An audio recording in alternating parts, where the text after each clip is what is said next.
नमस्कार दोस्तों, एक बार पुनः स्वागत है आप सभी का मेरे YouTube चैनल भरतडोई पहाड़ों की रौनक में।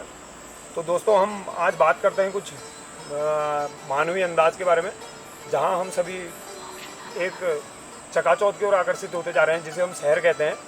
वहीं तो मैं आज जंगलों में हूं और एक ऐसे व्यक्तित्व के साथ हूं जो कार्य कर रहे हैं पहाड़ में जंगलों के साथ कार्य करने का, क्योंकि जंगल हमेशा से हमारे लिए काफ़ी अच्छा स्रोत रहा है हर एक चीज़ का, चाहे हमें वो कोई भी ज़रूरत हो। तो आज आपको ऐसे ही काम से मिलाते हैं, ऐसे ही कॉन्सेप्ट से मिलाते हैं। दादा ने एक कॉन्सेप्ट ईजाद किया है, कहीं से सीख के और कुछ अपने दिमाग लगा के उन्होंने एक कॉन्सेप्ट ईजाद किया है, जो ये कॉन्सेप्ट की जंगलों का आपको जंगलों से जो कनेक्ट करता है, उस कनेक्शन की जो श्रृंखला है, उसमें कहीं ना कहीं एक मजबूत कड़ी की भूमिका को निभाएगा। तो मेरे साथ हैं हमारे ही मित्र दादा। बहुत बहुत स्वागत है आपका मेरे यूट्यूब चैनल में। तो दादा, सबसे पहले तो मैं चाहता हूँ कि आप आज में अपना परिचय बता सकते हैं हमें, कि आप शुरू से लेकर लास्ट तक जो भी आपके साथ रहा, इस आइडिया ये कहाँ पर आया, आपको क्या आया? मैं जगदीश चंद्र जीतू, ग्राम सभा भ्यालगांव से, भ्यालगांव ब्लॉक रामगढ़, डिस्ट्रिक्ट नैनीताल, उत्तराखंड से। तो मैं तो अभी खैर कॉलेज करता हूँ, वर्तमान में लुधियाना पंजाब से कॉलेज करता हूँ। लेकिन मैं कोरोना के चलते, लॉकडाउन के चलते मैं भी ऐसे ही प्रवासियों की तरह घर पे आया था अपने। लेकिन लॉकडाउन से कुछ दिन पहले आ गया था। तो मेरे घर आने के बाद ही 4-5 दिन के बाद लॉकडाउन लगा। तो जो मेरा समय जा था, मेरा समय 1 महीना जो कटा, काफ़ी ज़्यादा ये कि बोरिंग था और समय मुझे लगा कि व्यर्थ ही है। तो मुझे उसके बाद एक पोस्ट के माध्यम से मैंने बीज अभियान के बारे में सुना, पढ़ा। तो मुझे वो पोस्ट जो मिली थी वो थी उत्तरकाशी, जो हमारा उत्तराखंड 2 में डिवाइड है, कुमाऊं और गढ़वाल में। बिल्कुल। तो जो मैंने पोस्ट पढ़ी थी वो गढ़वाल क्षेत्र की थी, उत्तरकाशी की।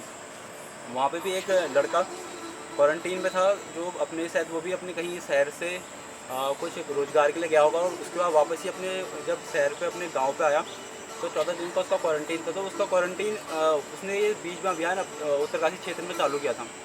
तो उत्तरकाशी क्षेत्र में उसने चालू किया था और देखा तो मुझे भी अच्छा लगा, और मुझे भी लगा कि मैंने अपने क्षेत्र में ये चीज़ करनी चाहिए। मैं भी आजकल खाली हूँ। बिल्कुल। तो फिर मैंने जो एक काम था ये अपने घर से स्टार्ट किया, क्योंकि तो यहाँ पे जैसे जैसे मैं लोगों से जुड़ा, लोगों से मिला, और लोग एक बीज बम के अभियान के बारे में मैंने बताया, और उसी के साथ साथ मैंने पर्यावरण के प्रति मुझे एक जागरूक करने की कोशिश की, ताकि वो लोग भी जागरूक हो और वो लोग भी अपने कर्तव्य को समझे पर्यावरण के लिए। बिल्कुल बिल्कुल। आपने बताया, दादा ने जैसे कि हमें बताया, कहीं से उन्होंने एक पोस्ट पढ़ा और उस पोस्ट से प्रेरित होकर इन्होंने कार्य किया है बीज बम पर। तो बीज दादा कार्य कर रहे हैं, ये इनकी अपनी उत्सुकता है, पर्यावरण के प्रति प्रेम है। क्यों प्रेम है? क्योंकि ये इसमें पले बड़े हैं और खड़े हुए। तो आप भी एक हमारे मतलब पहाड़ी जो क्षेत्र है उसको अच्छे तरीके से आगे देखना चाहते हैं।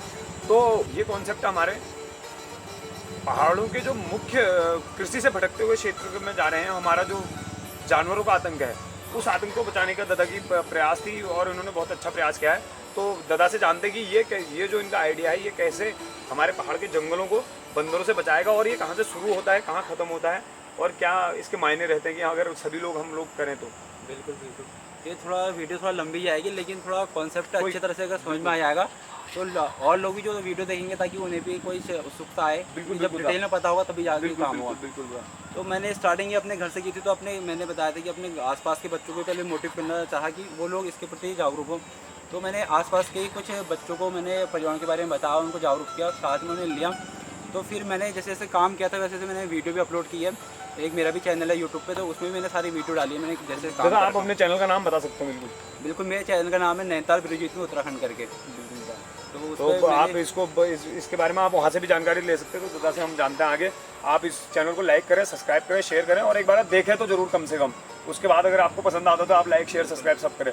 तो जो हाथ पे पकड़ा है, ये कि बीज बम का गोला है। ये 2 गोले हैं, और ये गोला जिसमें हमने अंदर बीज डाला है, और ये जो दूसरा गोला है, इसमें से देख रहे होंगे बीज का अंकुरण हुआ है। बीज अंकुरण हो चुका है। तो बीज अंकुरण होने के बाद इसमें से कुछ दालें हैं और कुछ मक्का के भी हैं, लेकिन मक्का भी जमे नहीं है इसमें, और चीज़ सारे जमे हैं। तो इसका जो ये अभियान है, ये कोई पैसों के लिए नहीं है, ये सिर्फ 0 बजट अभियान है। इसमें कोई खर्चा भी नहीं है। बिल्कुल फ्री, मतलब लो कॉस्ट अभियान है। अगर खर्चा है तो आपकी इच्छा शक्ति का खर्चा है। आपका कॉन्सेप्ट तो ऐसा है ना दादा, अगर बीज की क्वालिटी अच्छा तो उगेगी, क्योंकि आप उसे जो जरूरी चीज़ है, चाहे छोटी मात्रा में दे रहे हैं, लेकिन दे रहे हैं। बिल्कुल। उसके बाद आपने ये बनाया, तो उसके बाद आप इसमें आए। तो जैसे ही हमने घर पे पहले मैंने स्टार्टिंग में 400 गोले बनाए थे। तो 400 गोले बनाने के बाद मैंने अपने साथियों की जो मेरी इसमें टीम मैंने बनाई थी, बच्चों की भी, हर कोई इसमें जुड़ा हुआ है, छोटे से लेकर बड़े तक। तो उसमें महिलाएं भी जुड़ी हैं, बुजुर्ग भी जुड़े हैं, छोटे बच्चे भी जुड़े हैं। तो हमने ये फिर 400 गोले पहले स्टार्टिंग में तैयार किए थे, उससे हम 350 गोले हमने बाँस के जंगल में रखे थे और 50 गोले हमने चिड़ के जंगल में भी ट्राई किया था कि चिड़ के जंगल में ये काम हो सकता है करके। बिल्कुल ट्राई किए, मतलब होगा नहीं होगा ये हमने रखे हैं वहाँ पे। बिल्कुल बिल्कुल तो वहाँ पे भी हमें देखने को मिला कि कुछ बीज बम के गोले अंकुरित हुए हैं। तो ऐसे धीरे धीरे एक दिन मुझे भरोसा है कि वहाँ भी सक्सेस हो जाएगा। बिल्कुल बिल्कुल दादा। तो ये उसके बाद ये हुआ, आपने तो इनको मतलब जंगल में कैसे ले जाते हैं और कैसे इनको लगाते हैं? स्टेज में जंगल में लगाते हैं या इसको ऐसा होने देते हैं तब जंगल में ये लगाते प्राइमरी स्टेज जैसे हमने गोले बनाए, तो गोले बनाने के बाद हमने भी 400 गोले बनाए थे, 350 हमने बाँस के जंगल में। बस एक दिन जैसे हमने बनाई तो दूसरे दिन उसको एक दिन अपने घर में उन्हें पहले रखा, हमने घर से स्टार्ट किया था। तो घर से फिर उठाने के बाद दूसरे दिन हम जंगल पे लाए और जंगल में पेड़ों की जड़, जहाँ पे पेड़ होते हैं, क्योंकि घर में जो हम बेल वाली चीज़ है उसमें हमें सपोर्ट देने की ज़रूरत होती है, तब जाके बेल ऊपर जाती है। तो हमने यहाँ पे हमने पेड़ चुना हुआ है ताकि पेड़ की जड़ में अगर हम इसको लगाते तो वो जो सपोर्ट का काम है वो हमारा पेड़ कर लेगा। बिल्कुल, मतलब ज़्यादातर बेल वाले अगर हम वो उसको यूज़ करें तो ज़्यादा बढ़िया रहेगा। तो दादा बिल्कुल, इसके बाद आपने इसको जंगलों में लाए हैं। फिर जंगलों में इसका क्या प्रोसेस रहा है? और क्योंकि इसके साथ एक बहुत बड़ी समस्या आती है दोस्तों, जंगल में अगर हम कुछ चीज़ लगा देते हैं उसकी सुरक्षा की मेन जिम्मेदारी पूरे ग्राम की हो जाती है, पूरे गांव की हो जाती है। तो वहाँ भी कई समस्याएं आती है, जैसे कि जंगल में पिरूल होता है हमारे वहाँ और लकड़ी होती है, तो उस टाइम पे उसको कैसे बचाएंगे? मानो कोई महिला पेड़ों में चली गई या वो लकड़ी काटने उस जंगल में गई, तो आप उसको उससे कैसे बचाते हैं? जो सेफ्टी की बात है, हमने तो सेफ्टी के लिए जैसे जंगल है, जंगल में पिरूल भी होता है और यहाँ पे गांव की महिलाएं भी आती हैं, हर कोई लोग यहाँ पे आता है। तो सेफ्टी के लिए हमने ये किया था। पहली बात तो सेफ्टी के लिए हमने अपने पेड़ों पे एक धागा बांधा हुआ है संकेत के तौर पे।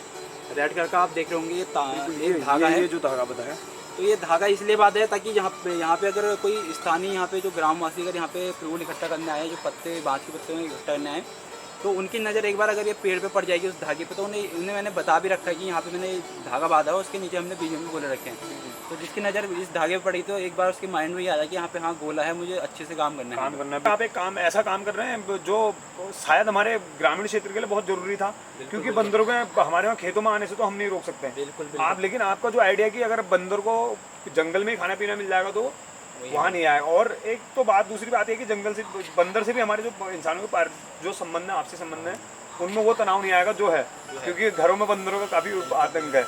तो दोस्तों देख रहे हैं ये पेड़ हमारे साथ हो रहा है, आपने मक्का बो रखी है, लौकी बो रखी है, तो आपका ये कॉन्सेप्ट है। तो मैं एक चीज़ और जानना चाहता हूँ कि आप किसको आप श्रेय देंगे कि मतलब आप इतना बड़ा काम कर रहे हैं और कैसे कैसे लोगों ने आपके सपोर्ट किया? सभी क्षेत्रवासियों का सपोर्ट मुझे रहा है अभी तक। दोस्तों आप जैसे कि दादा के साथ देख रहे हैं, हम लगातार देख रहे हैं, सीख रहे हैं कि कैसे जंगल के प्रति प्यार है और अनुभव है और बढ़ते जा रहा है। तो मेरा आप सभी से अनुरोध है कि आप अगर इससे प्रेरित होते हैं, आपको लगता है कि हाँ आपके गांव के लिए काफ़ी अच्छा हो सकता है, तो आप लोग इस काम को करिए। और दादा का मैं नंबर आपको नोटिफिकेशन कमेंट में दे दूंगा। मेरा ये एक संदेश के रूप में भी है, अगर कोई अपने क्षेत्र में इस बीज अभियान को चालू करना चाहता है वो मुझसे संपर्क कर सकता है। मैं निःशुल्क अपनी तरफ से मैं उस क्षेत्र में जाके ये काम करवा सकता हूँ। बिल्कुल। तो चलते चलते मैं चाहता हूँ कि आप अपने शब्दों में हमारे, क्योंकि आप एक युवा हैं और आपकी बात को युवा वर्ग को ज़्यादा समझने की ज़रूरत है, क्योंकि भविष्य हमारे हाथ में है।